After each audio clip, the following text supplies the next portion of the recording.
नमो नमो सिद्धसाहुडं नमो नमो सिद्धसाहुडं नमो नमो सिद्धसाहुडं चौबीसं तिथरे उस हाई वीर पश्चिमे बंदे सवे सगड़ गढ़ हरे सिद्धे से नमन सामी रमिदुण वड्डमाणं परमपाणं दृढं तिशोद्धेन ओछामिरयनुसारं सायादनयारधं मेदम्। अंतातीत सिद्ध परमेष्ठी भगवान की, वर्तमान शासन नायक वर्धमान स्वामी की, 1008 भगवान मूल नायक श्री पद्म प्रभु स्वामी की, परम पूजनीय आचार्य भगवान 108 श्री कुंद स्वामी की, परम पूजनीय दीक्षा शिक्षा प्रदाता आचार्य भगवान गुरु श्री 108 विशुद्ध सागर जी महाराज जी की, सिद्धांत शास्त्र की।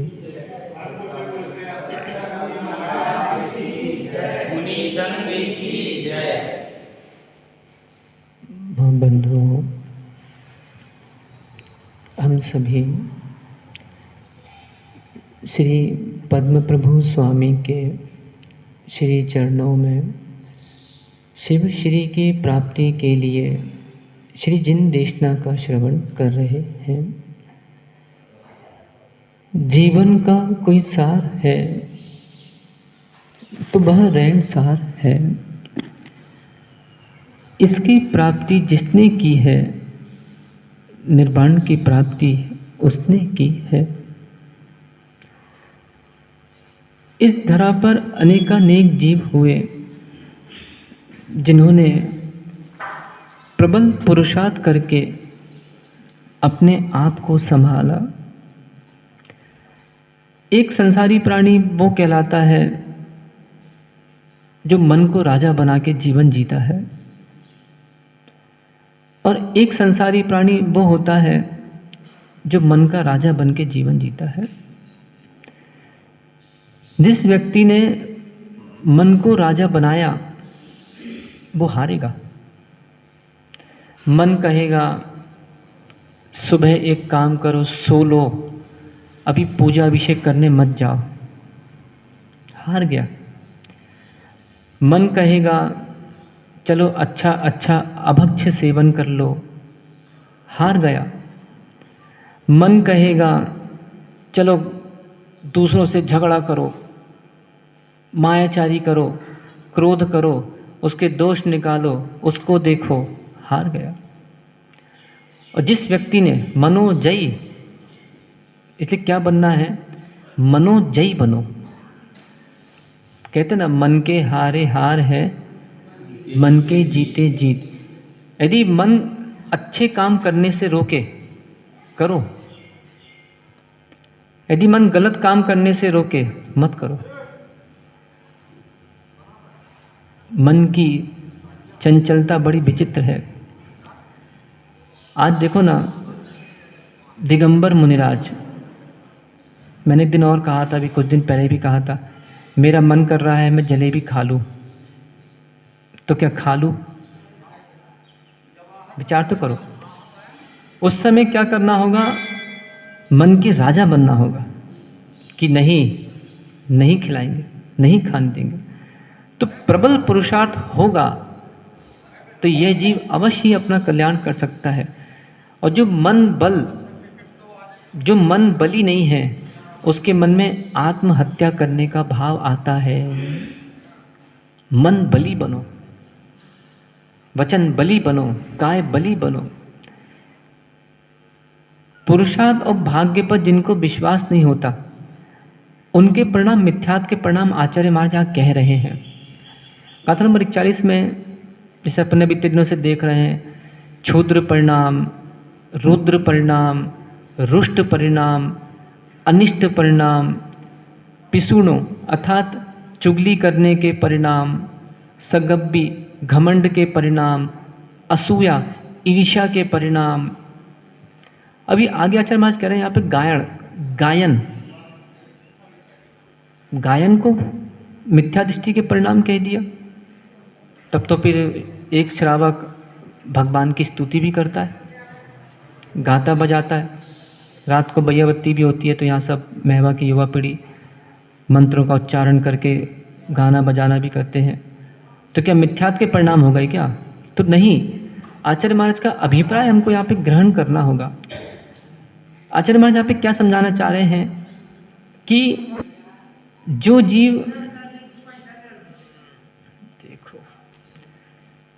जीव पहले से उठो, सभा के बीच में उठने से कोई सार नहीं।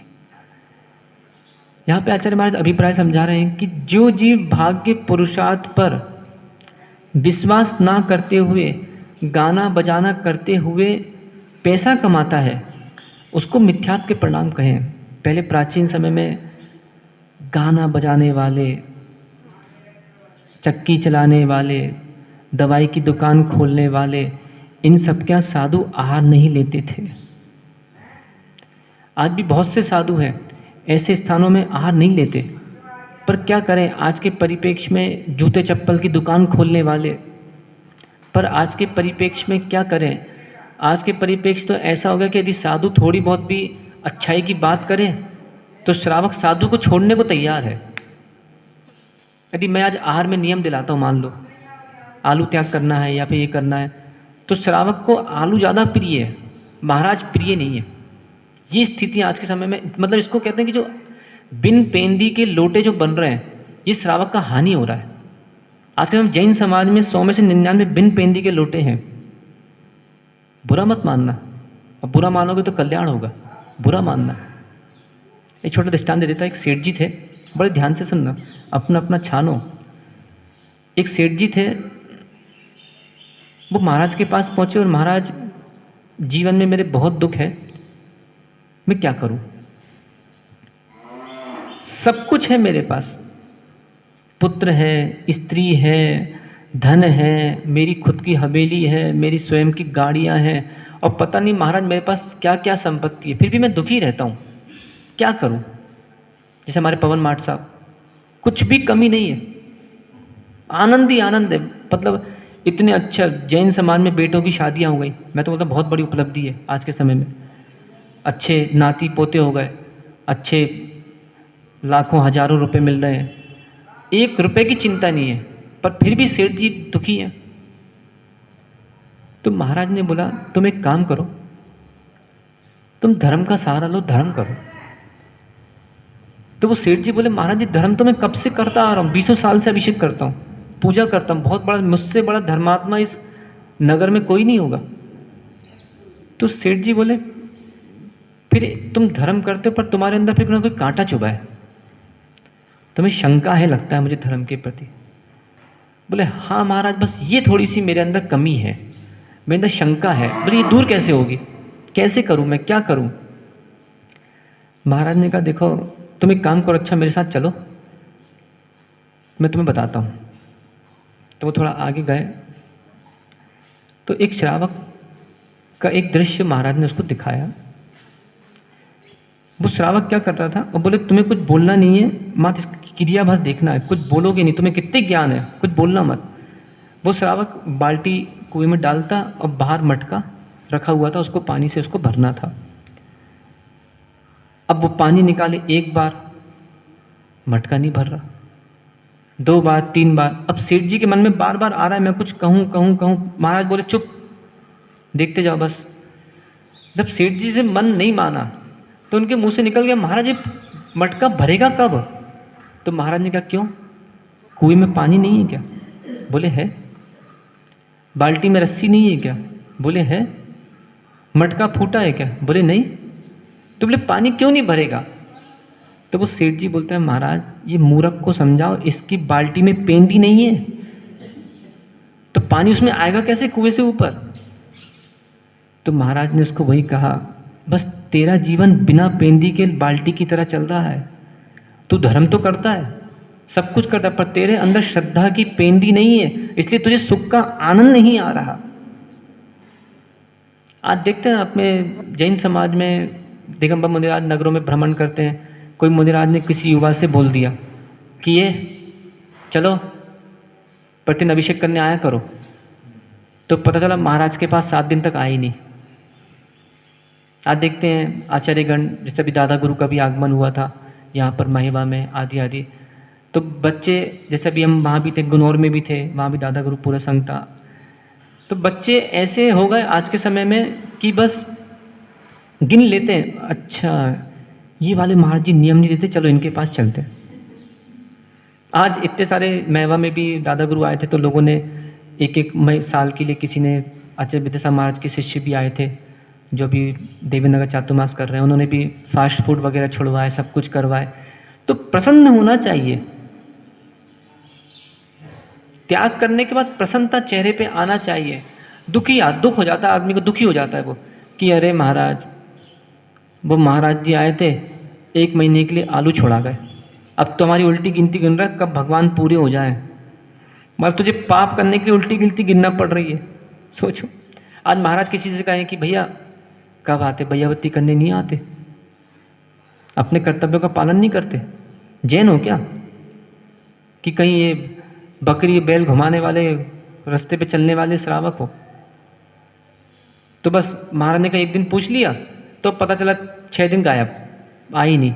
बोले अरे यार महाराज देखो, हमसे ज़बरदस्ती नहीं किया करो, हमारा मन होगा तो हम आएंगे, हमारे को ज़बरदस्ती नहीं है। मतलब तू, तेरा बेटे से तू ज़बरदस्ती कर सकता है, और तेरी माँ तुझे समझा रही, जिनमाड़ी माँ समझा रही है, तो तुझे ऐसा लगता है कि ज़बरदस्ती मत करो। लेकिन जितनी कड़वी दवा होगी उतना रोग ठीक होगा। कभी चिरायता पिया है? मेवा के श्रावकों ने पिया है कभी? निकेश भाई चिरायता, बल्लू पिया है चिरायता? कैसा लगता है? तो काय को पिया? जब माँ दे रही थी, माँ कह रही थी बेटा चिरायता पी लो, उठा के फेंक देते कि नहीं मैं नहीं पीऊँगा। पर श्रद्धा थी, आस्था थी कि मेरे को जो बुखार है मैं यदि चिरायता पी लूँगा तो मेरा बुखार ठीक हो जाएगा। ये जो आस्था थी, इससे बुखार ठीक हो गया, दवा काम कर गई। और यहाँ पे ये जिनवाणी चिरायता का काम करती है, गुरु के शब्द चिरायता का काम करते हैं। पर आज के समय में माना गुरु ने 2 बातें कह दी तो बहुत से श्रावक कल से हम नहीं आ भी देख ले भी महाराज को। हाँ मतलब ये स्थितियाँ, श्रद्धा नहीं आ रहा, आस्था नहीं बढ़ रही, भाग्य पुरुषार्थ पे विश्वास नहीं है, धन के प्रति इतनी रुचियाँ जा रही हैं, इतनी रुचि जा रही हैं कि श्रावक सुबह से 7 बजे दुकान खोलना इसको स्वीकार है, पर इसको 7 बजे से अभिषेक पूजा करना स्वीकार नहीं है। आज हमारी युवा पीढ़ी को देख के इतना मुझे पीड़ा होती है, मैं क्या बताऊँ। खैर अपने मात मेवा की बात नहीं कर रहा हूँ मैं, गुनौर ले लो, पन्ना ले लो, देवेंद्र नगर ले लो, इतने बड़े बड़े मंदिर बने हैं और समाज मंदिर में जाओ तो ऐसा लगता है जैसे मात यहाँ पे 2 घर हैं, टेबलें खाली की खाली डली हैं। अरे कहीं बुंदेलखंड में जाओ, अंदर घुसो, जरा प्रवेश तो करो। अब कहते हैं कुछ ऐसे श्रावक पाए जाते हैं कि महाराज जी गुरुओं का सानिध्य नहीं मिला। अरे कितनी ही सानिध्य मिल भी जाए, परंतु बिना पेंदी की बाल्टी उसमें पानी भरेगा तो भरेगा कैसे। तो यहाँ क्या कह रहे हैं, अपने भाग्य पुरुषार्थ पे विश्वास रखो। आज देखते ना, आज किसी से कहो कि भैया बिना अभिषेक दे के भोजन नहीं करना, बिना शांति धारा किए भोजन नहीं करना, पर क्या करें, मन में नहीं आ रही है। आज देखो हम इस साधु पद पे आ गए, बता हमारा पुण्य का उदय कि पाप का? हाँ, प्रतिदिन पूजा होती है, आहार में जाते हैं, शाम को आरती होती है। अब हमको क्या जरूरत है ये मंदिर आने की? हमको क्या आवश्यकता है कि हम यहाँ पे आके शांति धारा करें या शांति धारा देखें? हमारा तो पुण्य बढ़ गया ना। मुझे ऐसा लगता है कभी कभी कि श्रावकों का पुण्य साधु से अधिक हो गया और श्रावक साधु से अधिक ज्ञानी हो गए, मुझे ऐसा लगता है। कारण अब देखो ना, यहाँ पे जैसे मेहवा में अपने कितने सारे श्रावक है समाज में, है ना। देशना सुनने कितने लोग अपन सुनते हैं, अल्प लोग आके स्वाध्याय में बैठते हैं, देशना सुनते हैं। तो इससे ये प्रतीत होता है कि जो नहीं सुनते ना, इनको बहुत ज्ञान, इनको पूरा बहुत ज्ञान हो गया, बहु ज्ञान। आज दोपहर में अपन कक्षा पढ़ते हैं, द्रव्य संग्रह जी की कक्षा चलती है, ज्ञान अंकुश जी की कक्षा चलती है, सहस नाम जी का पाठ करते हैं अपन 3 बजे से, है ना। तो कितने लोग आते हैं, कुछ ही श्रावक आके उसमें भाग लेते हैं। तो मुझे ऐसा लगता है कि बाकी श्रावकों को बहुत ज्ञान हो गया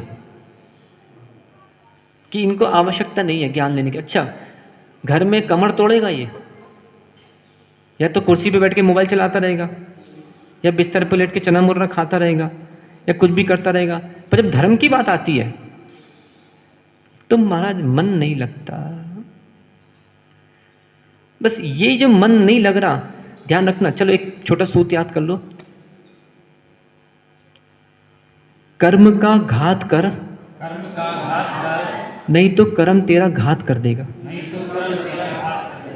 अब बोल अच्छे से।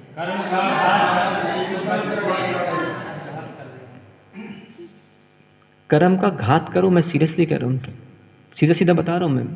अभी समय है, कर्म का घात करो, नहीं तो कर्म घात कर देगा, एक दिन छोड़ेगा नहीं। एक बात ध्यान रखना, मेहवा की पुलिस एक बार छोड़ देगी, पर कर्म पुलिस छोड़ने वाली नहीं है। वीरचंद सोचे कि कमरा लगाओ, 1 2 3 4 5 10 कमरे लगा लो, और 10 कमरे लगा के पाप करो तो कोई देखेगा नहीं, स्वयं की 2 आंखें तो देख रही हैं। कुछ ऐसे श्रावक होते हैं, जब जैन समाज का जुलूस निकलता है तो धीरे से दुकान का, छोटी सी दुकान खोल लेते हैं। मतलब छोटे दुकान में रहता ना, एक बड़ा शटर और एक मायाचारी का शटर। तो वो कुछ जुलूस रहा या फिर सरकार की तरफ से कोई योजना दी कि आज कर्फ्यू है, आपको दुकान नहीं खोलना, तो उस दिन मायाचारी का शटर खोल के करते हैं काम। उनको लगता है कोई नहीं देख रहा, कोई नहीं देख रहा, कोई पुलिस नहीं पकड़ेगी। कर्म पुलिस तुझे अवश्य पकड़ेगी। कुछ ऐसे महारथी विरुद्ध राज जाति क्रम का काम करते हैं। रात्रि में जैसी 8-9 बजा और अपनी बालकनी से उठाया तार और ये डाला। समझ में आ रहा है कि चलो पुलिस तो सब सो गई होगी घर पे, और सुबह उठेगी तो अपन पुलिस को आने के पहले तार निकाल लेंगे। परंतु कर्म पुलिस कभी नहीं सोती, ध्यान रखो। तो यहाँ क्या कह रहे हैं कि जो व्यक्ति अपने भाग्य पुरुषार्थ से रहित गायन आदि करता है और पैसा कमाता है, वो व्यक्ति को मिथ्यात्व के परिणाम कहा। दूसरा आचार्य महाराज कह रहे हैं जायण, याचक। याचक मतलब कौन? भिखारी। ये भिखारियों का मुझे समझ में नहीं आता कभी कभी। आज देश में इतना काम है, इतना काम है, इतनी फैक्ट्रियां हैं, लोगों की दुकानों में भी लोगों की ज़रूरत है, काम करने वालों की, मजदूरों की भी इतनी आवश्यकता है, फिर भी ये भिखारी भीख क्यों मांगते हैं? अच्छा, एक और कहते पाए जाते हैं सामर्थ्य नहीं है। यदि तुम्हारे अंदर सामर्थ्य है तो तुम पूरे मोहल्ले में 5 किलोमीटर घूम कैसे आए? मतलब सामर्थ्य है। अरे कौन मना करता? ठेला चलाओ ना, हम वाली कर लो, यहाँ से वहाँ बोरे कर लो, तो जितने पैसे भीख में तुम्हें चाहिए उससे ज़्यादा पैसे तुम्हें मिल जाएंगे। पर ये भीख क्यों मांगते हैं? तो आचार्य महाराज यहाँ पे ये कह रहे हैं कि जो व्यक्ति पैसे कमाता है, अर्थात जो मांगता है, याचक, अपने ऊपर जिसको विश्वास नहीं, भाग्य पुरुषार्थ पे विश्वास नहीं है, उसके परिणाम मिथ्यात्व के परिणाम कहे। कभी कोई भिखारी दुकान में आए ना, उससे बैठ के 2 मिनट बात तो कर लेना, उसको बोलना कि देखो भाई, तुम भीख मांगते हो और इतना मेहनत करते हो, एक काम करो ना, कहीं चाट की दुकान पे काम कर लो, आओ हम तुम्हें दुकान पे लगवा देते हैं। भाई यही तो बोलते हैं अनुकंपा, पुण्य आश्रय का कारण। यदि कोई भिखारी आपको दिख रहा है कि वो भीख मांग रहा है बेचारा, तो उसके लिए कहीं देखो, पता तो रहता है ये किसकी दुकान पे ज़रूरत है, आवश्यकता है काम की, उसको उस दुकान पे लगा दो बेचारा, 5 पैसे मिलेंगे, कल्याण होगा। दूसरा जो बहुत बड़ा मिथ्यात्व के परिणाम कह रहे हैं उसको कह रहे हैं भंडड़। ये इससे बचना होगा। भंडड़, भंडड़ मतलब होता है कलह परिणाम, लड़ाई झगड़े के परिणाम। जैसे वो था ना, मेहमा में भी कोई कमी नहीं, मेहमा में बहुत से नारद प्रवृत्ति के लोग होंगे। नारद समझते हो? नारद नारद मतलब कलह प्रिय। आज घर में भी बहुत सी महिलाएं रहती हैं जिनको दिन भर में यदि घर में कोई कलह ना हो जाए, उठा पटक ना हो जाए, तो रात को नींद नहीं आती। इसलिए बूढ़ी दादियों से मैं पुनः कह रहा हूँ कि अपने आप को बिल्कुल मुर्दा बन के जीवन जीना प्रारंभ कर दो। जितनी बूढ़ी दादियां हैं, बिल्कुल मौन ले लो, कर्ता बुद्धि का बिल्कुल अभाव कर लो। अब समय था जब बोलना था, अब पता चला कुछ भी नहीं है काम, बस जितनी बूढ़ी दादियां घर में बैठ गई। अब उनके मन में भाव आ गया, काय जे डब्बा थे काय रखो तुमने। अब पता चला इसी में बात विवाद हो गया। तुम्हें क्या करना, डब्बा कभी तुम अपना डब्बा बंद रखो बस, तो कल्याण हो जाए। तुम्हें दुनिया के डब्बे देख के जो बात भाव आते हैं, इसके कारण लड़ाई झगड़ा होता है घरों में। अब रख दिया उन्हें क्या करने, एक समय रहता है। इसलिए भंडण के परिणाम देखते हैं समाजों में। कभी जैसे बड़ा शांति का माहौल चल रहा है, लोग बैठे, अच्छा देखना, कभी कभी धर्म सभा भी लगती है, अभिषेक होता है, भगवान का आयोजन होते हैं बड़े बड़े, तो एक ऐसा भंडण सीलो निकल जाता है उसमें, जिसको तूफान आता है, तो पता चला उसने पूरी सभा को मचा दिया। चलो यहाँ तो महवा में अपन इतने सी लोग हैं, स्वाध्याय सुनते हैं, जहाँ बड़ी बड़ी सभाएं रहती हैं वहाँ पे भी इस प्रकार से लोग मचा देते हैं। मुनिराज आते हैं नगरों में, तो इसलिए भी आगे एक चीज़ और कह रहे हैं, दुस्सण से लेना है अवर्णवाद, कि अवर्णवाद करोगे चारित मोहिनीय कर्म का आश्रव होगा। अभी बता देता मैं कैसे कैसे अवर्णवाद होते हैं यहाँ पे। आचार्य महाराज कह रहे हैं, देखिए कुंद स्वामी ने बहुत कठोरता से बोला है, और यहाँ मेरे सामने कुंद स्वामी का ग्रंथ है, तो मैं इसको सरलता से कह दूँ तो ये तो मायाचारी हो जाएगी, माँ के साथ धोखा हो जाएगा। तो वो धोखा मैं तो नहीं दे सकता। क्या क्या कह रहे हैं, भंडण, कभी भी भंडर सीलो मत बनना। कभी उल्टी आई चिकी, फिर क्या किया तुमने, वो उल्टी से कुल्ला कर लिया। पूरा बोलो, उसके पहले क्या किया था? उल्टी आई तो पहले क्या किया था? बाहर किया होगा ना।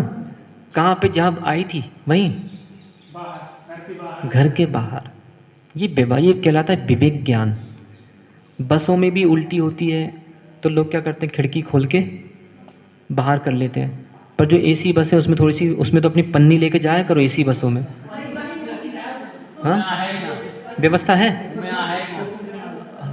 रहती है तो बहुत अच्छी बात है। व्यवस्था बनी है तो ठीक है, नहीं तो अपनी व्यवस्था लेके जाओ। कभी कभी जिनको उल्टी आती है वे तो बाजू में बिल्कुल थैला रख के ही बैठे हैं। अब मानो तुम्हारे पड़ोस में कोई बैठा, तुमको एकदम से झटका आ गया, तो झटका आ गया तो पता तुमने उसकी गोद में ही कर दिया, तो पता चला उल्टी बाहर नहीं, तुमको ही कहीं बाहर ना कर दे वो खिड़की से। तो ये विवेक ज्ञान। आज देखो ना, अपने मुझे बड़ा आश्चर्य होता है, खासकर अपने जैन समाज के लोगों के प्रति बड़ा आश्चर्य होता है कि मान लो मैं नगरों में गाड़ियाँ आती हैं, कचड़े वाली गाड़ियाँ आ रही हैं, 8 बजे आती है, कोई 9 बजे आती है, फिर भी 5 मिनट की साता नहीं है इन लोगों को कि कचरा चलो अपने घर के बाहर रख ले और फिर गाड़ी आएगी तो उसमें डाल दें। अब ऐसे भी नगरों में मुनिराज रहते हैं, अब वही कचरा बाहर फेंक दिया, वही गैया खाती हैं, वही पूरा मचाती हैं। अब क्या कहें? अब अपन बोलते हैं, हे स्वामी मन शुद्धि, वचन शुद्धि, काय शुद्धि, आहार जल शुद्ध। तो ये बहुत विवेक का ज्ञान भी अपन यहाँ पे सीखते जाएं। तो भंडण, कभी भी किसी प्रकार का भंडर मत बनना। मैं क्या कह रहा था कि उल्टी आई तो विवेक ज्ञान लगाया, मुंह बंद किया, खिड़की के बाहर उल्टी कर दी या फिर कहीं बाहर उल्टी कर दी। ऐसे घर में या समाज में किसी सदस्य को उल्टी आई, अपना सबसे पहले मुंह बंद करो। जैसे मान लीजिए यहाँ पे पूजा हो रही है, सबसे समझते जाओ एक एक करके। यहाँ पूजा हो रही है, मान लीजिए 10 महिलाएं पूजा कर रही हैं, एक महिला को उल्टी आ गई, उसे क्या पूछना था पड़ोसन से, काय बहन आज तुमने क्या बनाओ, दाल बाटी चूरमा बनाओ कि नहीं बनाओ तुमने आज, या फिर तुम्हारे होते रिश्तेदार में तुम गई हती का हुए होते, का भाव होते, तो ये बात पूछने की आई। तो उसको ये विचार करना चाहिए कि यहाँ पे भैया 2 लोग और होंगे, यदि मैंने उल्टी करी तो जो बाकी लोग पूजा कर रहे हैं उनको भी विकल्प संकल्प होंगे। कुछ ऐसे महारथी, अभी महवा में भी मैं देख रहा हूँ ना इतने दिनों से, कुछ महारथी असमय में मंदिर आते हैं। मंदिर आने का समय कब है? सुबह। कुछ महारथी 11 बजे मंदिर आएंगे, कुछ महारथी 12 बजे मंदिर आएंगे। हालांकि मंदिर तो भगवान की भक्ति कभी भी कर सकते हैं, तो इन महारथियों को ऐसे ध्यान रखें कि और भी साधक साधना तो कर रहे हैं। अब मैं ऊपर सामयिक करता हूँ यहाँ पे, इधर चंद्र प्रभु स्वामी के चरणों में एक भाई साहब आते हैं 11-12 बजे, इतनी जोर जोर से चिल्लाते हैं तो पता चला सुन कौन रहा है उनकी, मुझे तो ये समझ में नहीं आई आज तक। इनको भाई साहब को समझाओ थोड़ा। मैंने एक बार इनको समझाया था प्रेम से कि मंदिर आओ, तुम्हारी भगवान नहीं सुनेंगे, मंदिर आने के पहले ध्यान रखो और भी साधक हैं। अब यहाँ पूजा होती है, कुछ महारथी चिल्ला चिल्ला के पूजा करते हैं, मेरे भाई किसको सुना रहे हो? थोड़ा विवेक ज्ञान तो लगा। मतलब अपनी मात्र, मैं मुझे देख रहा हूँ, मुझे ऐसा लग रहा है मात्र शरीर भर बढ़ रहा है, बुद्धियाँ बिल्कुल हीन होती जा रही है। जूतों से मार रहे हैं, चप्पलों से मार रहे हैं, लातों से मार रहे हैं, हाथों से मार रहे हैं। पता थोड़ा विवेक ज्ञान तो लगा। ऐसे जिनालय आओ, बिल्कुल ऐसे आओ पता ना पड़े कोई जिनालय आया है। अभी प्रवचन होता है, मैं देखता हूँ ना प्रवचन चलता है, कुछ महिलाएं बिल्कुल प्रतिदिन नियम से घंटी बजाना है तो बजाना ही है। इनका विवेक ज्ञान कहाँ गया? विचार तो करो। तो यहाँ पे क्या कह रहे हैं? भंडड़। इसलिए ऐसे परिणाम मत रखो। अच्छा, कुछ ऐसे भी लोग रहते हैं, अभी आगे भी आ रहे हैं ना, यहाँ पे एक चीज़ आ रही है, दुष्संशीलो, अभी आगे आ रहा है। कुछ ऐसे महारथी होते हैं कि अपराध करेंगे और इनको कहीं बोलो तो लड़ेंगे। मैं एक दिन कहा था, पहले पाप करता है फिर पापी कहो तो लड़ता है। अब हमारा जो भाई साहब आते हैं जोर से चिल्ला के, मंदिर में चिल्लाते हैं जोर जोर से आके, इन भाई साहब को मैं बोलूँ अरे क्या करते हो, तो कहो साधु से लड़ने को आ जाए। महाराज आपको क्या करना है? अपना काम करो, चौमासा चल रहा है, शांति चौमासा करो, हमें जो करना हम करेंगे। तेरी माँ तुझे नहीं सिखा पाई, इसलिए साधु तेरी माँ बन के आए तुझे सिखाने के लिए, सीख ले। आज सही में आज जैन समाज की माँ साधुओं को बनना पड़ रहा है, क्या करें? क्योंकि क्या होता है, बहुत से लोग अविवेकी पना होकर जीवन जी रहे हैं, बड़े भर हो गए, समाज में भंडड़शीलो इनका स्वभाव हो गया है, दुष्सणशीलो इनका स्वभाव हो गया है, दूसरों के दोष निकालना, अवर्णवाद करना। तो साधुओं के आज नगरों में जाना अत आवश्यक है। माँ देखिए, मछली को गंदा करने के लिए कितने लोग चाहिए हैं? एक। पानी को गंदा करने के लिए कितने लोग चाहिए हैं? एक। और पानी को साफ करने के लिए कितने लोग चाहिए? एक। आज देखो आप, आचार्य श्री कम से कम 10 से 12 राज्यों में भ्रमण आज तक कर चुके हैं। जो समाजों में देख रहे हैं अपन आज के समय में पंथवाद, संतवाद, कहीं ऐसे ऐसे अनुयायी विचरण कर रहे हैं जो श्रावकों को भगवान से दूर कर रहे हैं, जो श्रावकों को साधुओं से दूर कर रहे हैं, जो श्रावकों को निठल्ला बना रहे हैं। क्रिया कांड में लीन मत हो, आत्मा में लीन हो जाओ, सोहम पढ़ो। तो ऐसे जो मेरे को सुन रहे हैं, मैं उन श्रावकों से भी कह रहा हूँ कि ऐसे लोग यदि कहीं मिल जाएं, इनसे बिल्कुल जैसे सांप से डरते हो ना, ऐसे अश्रद्धानी प्राणी से डरो। ये तो स्वयं अश्रद्धानी है, पता नहीं कितने लोगों को ये अश्रद्धानी बना देंगे। तो यहाँ क्या कह रहे हैं कि साधुओं को आज समाज में माँ बन के आना पड़ता है, माँ बन के शिक्षा देते हैं कि भैया 4 दिन की चांदनी फिर अंधेरी रात। आगे बोलो। 4 दिन की चांदनी फिर अंधेरी रात, मरना सबको एक दिन, मिलकर कर लो बात। देखिए, मैं समझ रहा हूँ रुचि सबकी भिन्न भिन्न होती है, कोई बात नहीं। एक घर में 4 भाई रहते हैं, एक को लौकी की सब्जी पसंद है, एक को गिलकी की सब्जी पसंद है, एक को टमाटर की सब्जी पसंद है, एक को कोई दूसरी सब्जी पसंद है। ठीक है, कोई बात नहीं, अपनी अपनी थाली अलग लगा लो, पर बैठ तो साथ में जाओ।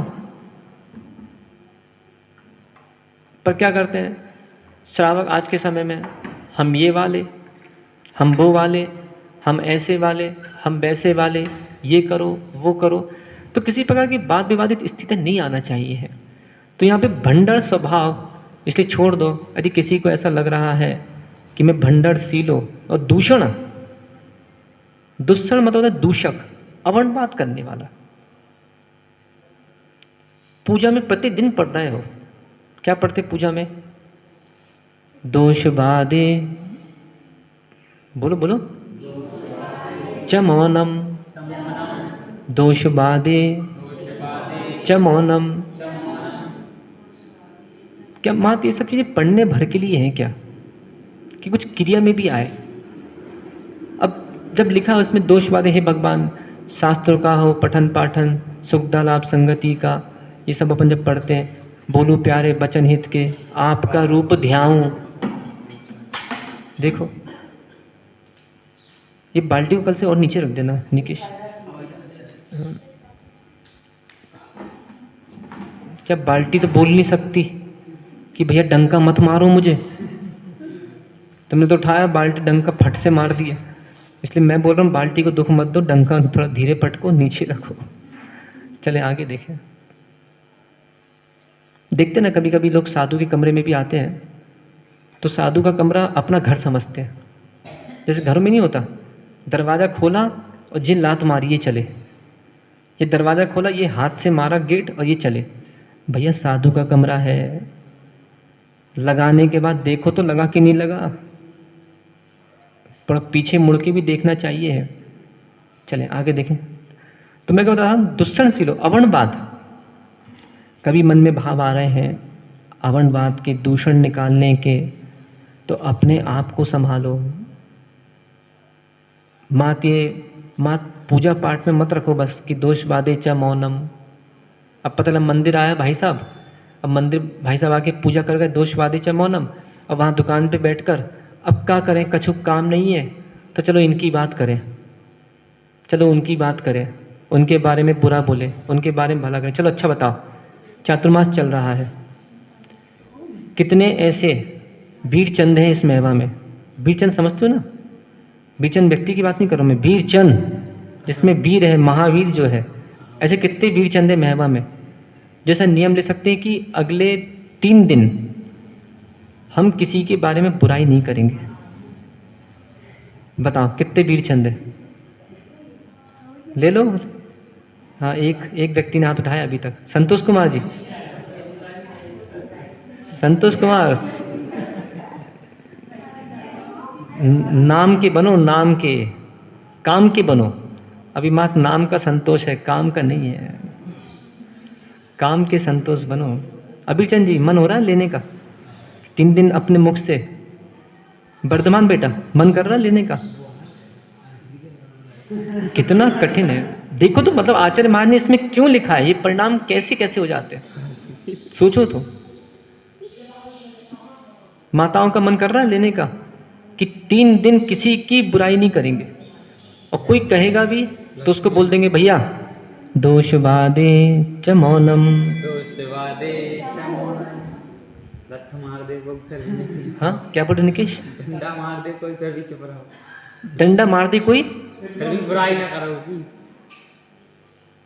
यदि भाव है भगवान बनने का तो पार्श्वनाथ जैसा मन तो रखना पड़ेगा। कमट ने क्या मारा? एक भव नहीं, कितने भव तक मारे।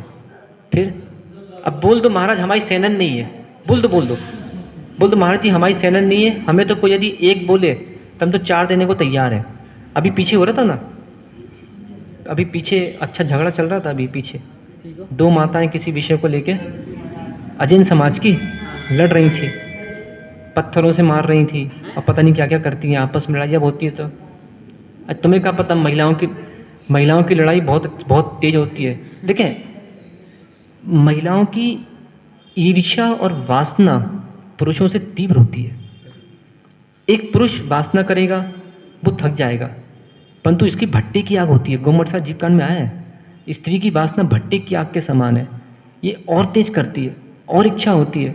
और पुरुष जो होता है, पुरुष ऐसा रहेगा कि माना 2 व्यक्तियों में झगड़ा हो गया भी, 1-2 हफ्ते बाद आपस में अरे यार चल छोड़, आज चाय वाय पीते हैं, अपन बैठते हैं। पर महिला होगी 1 साल बाद भी मिलेगी तो वो याद करेगी, कहाँ है तूने ऐसी कही थी हमसे, तूने वैसी कही थी हमसे। ईर्ष्या ज़्यादा रहती है। मैं यहाँ पे मात्र द्रव्यवेदी की बात नहीं कर रहा हूँ, मैं भाववेदी की बात कर रहा हूँ। यदि कोई पुरुष भी ऐसा है जो भाववेदी है, भाव स्त्री वेदी, उसके परिणाम भी ऐसे हो सकते हैं। नहीं तो फिर देखें, मात यहाँ से सर्वथा ग्रहण नहीं करना, सती सीता भी हुई है, सोमा सती भी हुई है, नीली जैसी कन्या स्त्रियां हुई हैं, अंजना जैसी स्त्रियां हुई हैं, तो बहुत सारे ऐसे रहे। तो दूषणशीलों, केवली का अवर्णवाद, शुद्ध का अवर्णवाद, धर्म का अवर्णवाद, शास्त्र का अवर्णवाद, गुरु का अवर्णवाद। एक छोटा सा प्रश्न तो मैं फिर समाप्त करूंगा। एक बात बताओ सुशील भाई, बहुत गंभीर, मतलब मैं बोलूं जिनके कान नहीं खोले वो कान खोल लें जरा। दुपट्टे कानों से हटा लो, बाल कानों से हटा लो, यदि मैल वैल है तो निकाल लो, क्योंकि ये जो मैं पंक्ति बोलने वाला हूँ बहुत गंभीर पंक्ति बोल रहा हूँ, पूरा जीवन सुधर जाएगा तुम लोगों का। बहुत बड़ा चिंतन बताता हूँ मैं। नाली में अंगूठी डाल दी मान लो, तो उसको उठाओगे कि नहीं? जब गंदी हो गई ना वो, तो कीचड़ मत गई ना। डॉक्टर का नाम क्या? प्रदीप नाम क्या है तुम्हारा? पवन कुमार। बैठो बैठो बैठो ना। एक बात बताओ, वो अंगूठी नाली में चली गई और वो अंगूठी कीचड़मय हो गई, अब छोड़ दो ना, दूसरी खरीद लेना।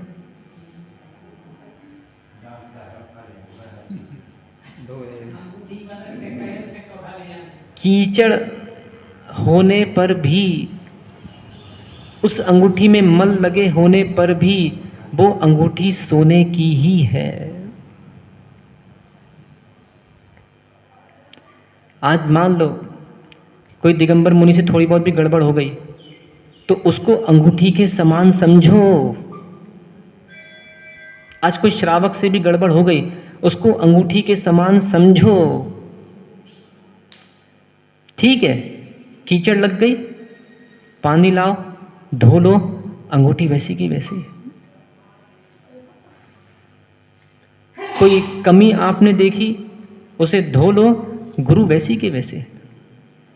पर क्या करें, श्रावकों की इतनी जड़ दुर्बुद्धियां हो चुकी हैं कि दूसरों का मैल साफ करने की इतनी रुचि आ गई, इतनी रुचि आ गई, अपना मैल को देख ही नहीं रहा। समाजों में भी मैं देख रहा हूँ, समाजों में भी मान लो किसी व्यक्ति से थोड़ी सी भूल हो गई, या घर में बहुत से लोग रहते हैं, माना पति पत्नी 50 साल से साथ में रह रहे हैं, पत्नी ने कहीं थोड़ा बहुत उठा पटक हो गया तो मल साफ कर दो, अंगूठी सोने की है। विचार करना होगा। और एक जड़ को उठाने का चिंतन चल रहा है तो आत्मद्रव्य चेतन उसको भी धो लेगा तो वो भी सोने के जैसे चमकेगा। ये कभी मत सोचना, श्रावक जिनकी शादियां होंगी, मैं उनसे बात कर रहा हूँ, ये कभी ऐसा विचार मत करना कि अरे महाराज जी अब हम तो पापी हैं, 40-50 साल हो गए, ऐसा ना वैसा, ये ना वो। तो फिर आदिनाथ स्वामी को देखना, भरत चक्रवर्ती को देखना, सीता सती को देखना, आज वर्तमान में बड़ी बड़ी आरिका ज्ञानमती माता जी, आरिका सुपाशमती माता जी, और बड़ी बड़ी आरिकाएँ हुई, बहुत सी आरिकाओं जिन्होंने शादियों के बाद भी दीक्षाएँ ली, उनको देखना। तो यहाँ ये कह रहे हैं, हे श्रावकों, स्वयं के दोष यदि देखने में आ रहे हैं तो बहुत अच्छी बात है। एक कमरे में यदि हमारे कक्ष में आना, एक सूत्र लिखा है वहाँ पे, बच्चों ने बना के लिखा है, चिपकाया है, गलती देखो अवश्य सुधार होगा। किसकी? दूसरे की नहीं, अपनी। पर क्या करें, संसार की बुद्धि ऐसी जड़ बुद्धियां हो गई हैं, अपनी 99 गलती छुपाकर आदमी दूसरे की एक गलती का प्रचार करता है। भंडनशीलो, मिथ्या दृष्टि है वो, इसकी मिथ्यात्व के परिणाम चल रहे हैं। इसलिए श्रावक को यदि नीच गोद का बंद नहीं करना है, इन परिणामों से अपनी आप की रक्षा करो।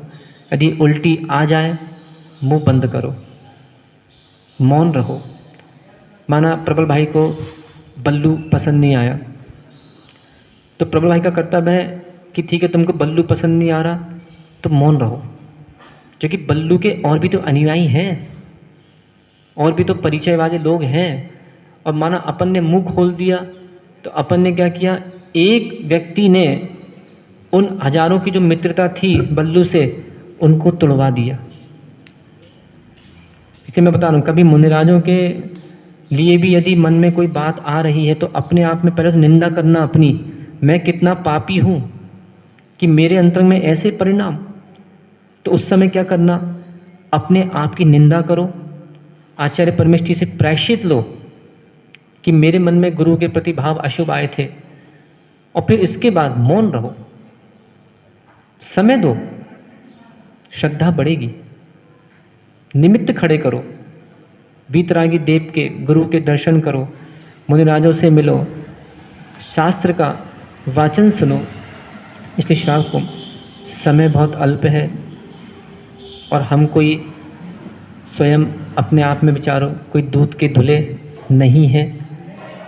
अंगूठी यदि थोड़ी बहुत कीचड़ में गिर भी जाए तो अंगूठी उठा लो, कीचड़ साफ कर लो, अंगूठी तो अंगूठी है।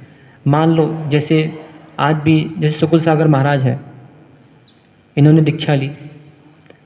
अब मान लो इन्होंने शादी हुई थी, ज़्यादा समय तक नहीं रहे क्योंकि परिणाम बचपन से ही वैरागमय थे। अब मैं सोचता था नहीं नहीं नहीं, इन्हें शादी की, इनको दीक्षा मत देना, दीक्षा मत देना। तो मुझे, मैं क्या सोचूंगा, नहीं, अंगूठी तो अंगूठी की, अंगूठी सोने की ही है, कीचड़ है, साफ कर दो। आज बल्लू भी आ जाए ना मेरे पास, मैं तो बल्लू को भी दीक्षा दे दूंगा आज।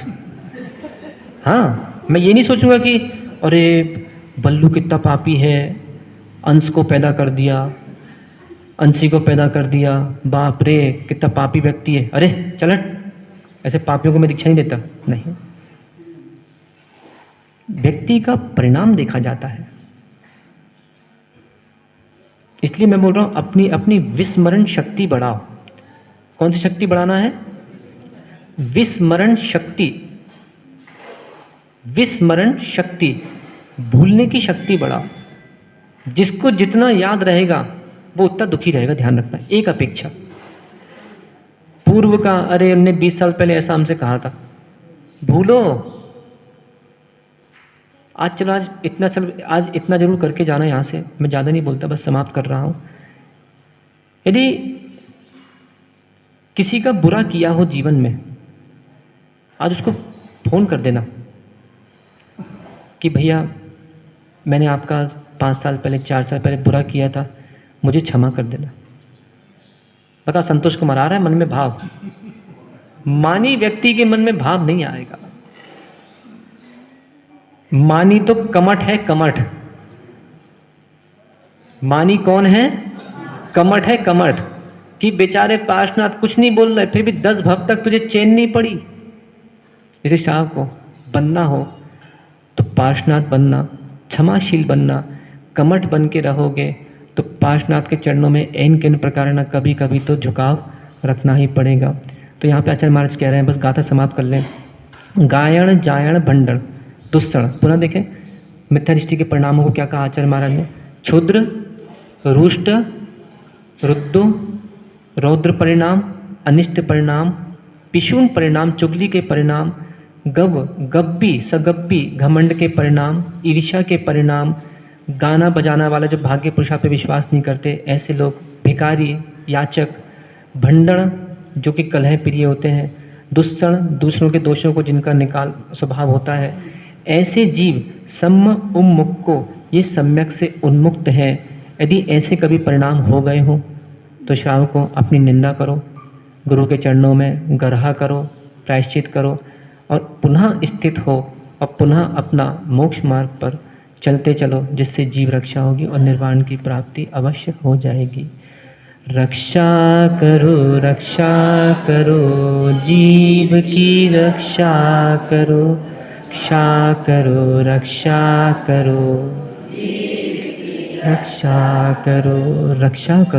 रक्षा करो जीव की रक्षा करो। यदि नहीं की रक्षा जीव की तो चलती रहेगी दुकान। कर्म अजीब की भगवान आदिनाथ स्वामी की जय। देखिए आज के प्रवचन